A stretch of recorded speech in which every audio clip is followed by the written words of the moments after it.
ఇటీవల ఏపీ హైకోర్టులో శ్రీనివాస్ రెడ్డి అనే జడ్జి వ్యవహారం మీద టీడీపీ అభిమానులు తీవ్ర స్థాయిలో విరుచుకుపడ్డారు. జడ్జిని సోషల్ మీడియాలో ట్రోలింగ్ చేసే ప్రయత్నం చేశారు. స్వయంగా హైకోర్టు బెంచ్ సాక్షిగా జడ్జి తన ఆందోళన వ్యక్తం చేశారు. తనను సోషల్ మీడియాలో తీవ్రంగా కామెంట్ చేస్తున్నారంటూ, తన మీద ట్రోలింగ్ కూడా జరుగుతుందంటూ ఆవేదన వ్యక్తం చేశారు. ఇదంతా గడిచి వారం రోజులు గడవక ముందే ఇప్పుడు తెలుగుదేశం పార్టీ శ్రేణులకి మరో షాక్ తగిలేలా కనిపిస్తుంది. ఇప్పటికే శ్రీనివాస్ రెడ్డి మీద తీవ్రమైనటువంటి ఆందోళనతో ఉన్న టీడీపీ శ్రేణులకి ఇప్పుడు మరొక ఇద్దరు కొత్త జడ్జిలు వచ్చే అవకాశం కనిపిస్తుంది. ఆ ఇద్దరు జడ్జిలు వైఎస్ఆర్సీపీ అనుకూలురు అంటూ టీడీపీ వర్గాల్లో ప్రచారం మొదలైపోయింది. తాజాగా ఏపీ హైకోర్టు ప్రతిపాదించినటువంటి కొలీజియం సంబంధించిన ఇద్దరు జడ్జిలు, ఒకరు సివి నాగార్జున రెడ్డి బంధువని, మరొకరు రాయలసీమకు చెందిన మాజీ మంత్రి ప్రోద్బలంతో ఇప్పుడు హైకోర్టు జడ్జిగా రాబోతున్నారని టీడీపీ అనుకూల వర్గాల్లో ప్రచారం మొదలైపోయింది. ఇదంతా జగన్మోహన్ రెడ్డి, పెద్దిరెడ్డి రామచంద్రారెడ్డి కలిసి తెర వెనక నడిపినటువంటి వ్యవహారం అంటూ టీడీపీ శ్రేణులు లబోదిబోమంటున్నాయి. వాళ్ళిద్దరూ కూడా ఇప్పుడు హైకోర్టులో జడ్జిలుగా వస్తే చంద్రబాబు ప్రభుత్వానికి షాక్ తప్పదు అని వాళ్ళంతా వాపోతున్నారు. ఎందుకు ఇలా జరుగుతుంది? చంద్రబాబు ప్రభుత్వం ఎక్కడ ఫెయిల్ అవుతుంది? స్వయంగా జగన్మోహన్ రెడ్డి అధికారం కోల్పోయిన తర్వాత కూడా ప్రభుత్వానికి షాక్ మీద షాకులు ఇచ్చే స్థాయిలో ఉంటే చంద్రబాబు సర్కారు ఎందుకు తేరుకోలేకపోతుంది?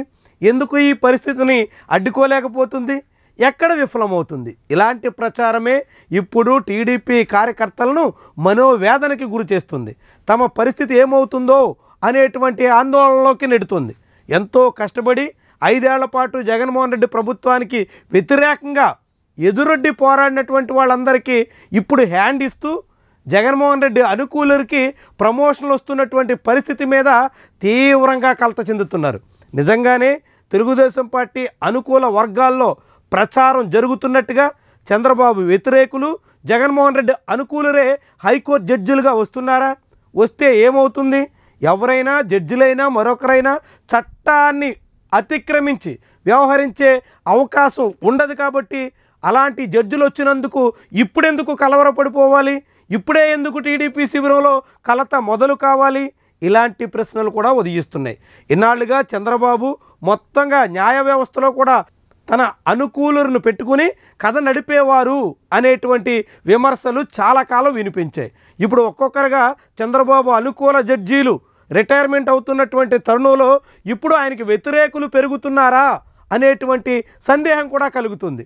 ఇప్పుడు ఆయన గిట్టనటువంటి వాళ్ళే జడ్జిలుగా కొలీజియం ద్వారా ఎంపికయ్యి నేరుగా పోస్టింగ్లో వస్తే ఆ తర్వాత చంద్రబాబు ప్రభుత్వానికి ఎలాంటి పరిణామాలు ఉత్పన్నమవుతాయో అనేటువంటి అభిప్రాయాన్ని ఇప్పుడు టీడీపీ శ్రేణులు వ్యక్తం చేస్తున్నాయి.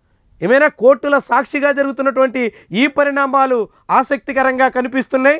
ఆయా జడ్జీల రాజకీయ బంధుత్వాలు లేకుంటే వాళ్ళ వ్యక్తిగత స్నేహాలు వీటన్నిటి ఆధారంగా జడ్జీల మీద అంచనాకు వచ్చేసేటువంటి పరిస్థితి ఇప్పుడు మీడియాలో కనిపిస్తుంది.